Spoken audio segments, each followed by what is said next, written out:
Hello বন্ধুরা, তোমরা সবাই কেমন আছো? আজকে রান্না করব লোটে মাছের তরকারি। প্রথমে কড়াইতে তেল দিয়ে দিয়েছি, এবারে কাঁচা লঙ্কা আর পেঁয়াজ দিয়ে দিলাম। পেঁয়াজগুলোকে লাল লাল করে ভেজে নেব। এবারে লোটে মাছ কেটে ভালো করে ধুয়ে নিয়েছি। পেঁয়াজগুলো ভাজা হয়ে গেছে, এবারে টমেটো দিয়ে দিলাম। পেঁয়াজগুলো ভাজা ভাজা হয়ে গেছে, এবারে আলু কেটে রাখা দিয়ে দিলাম।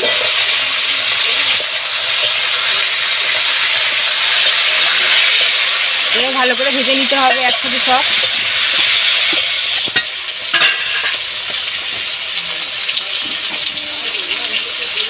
দিলাম নুন দিয়ে দিলাম। এবারে নুন দিয়ে ভালো করে এবারে ভেজে নেবো আলুগুলোকে।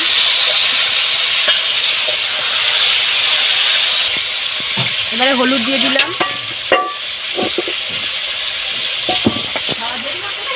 লঙ্কার গুঁড়ো দিয়ে দিলাম,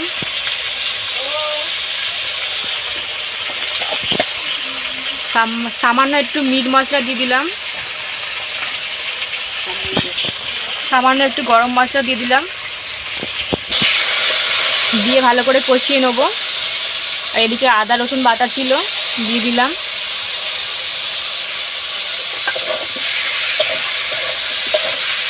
এবার ভালো করে কষিয়ে নেব।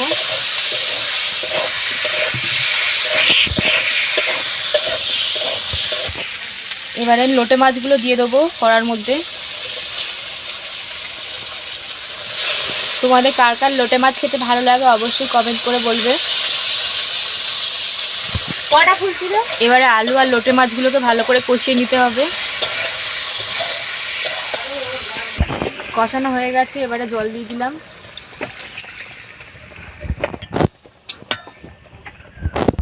এবারে আস্তে আস্তে করে জাল দেবো। লোটে মাছের তরকারি হয়ে গেছে, এবারে ধনেপাতা দিয়ে দিলাম। এবার নামিয়ে নেবো। ভিডিওটি কেমন লাগলো অবশ্যই কমেন্ট করে বলবে। আজকের মতো এই পর্যন্ত। আগামীকাল একটা ভিডিও নিয়ে আসছি।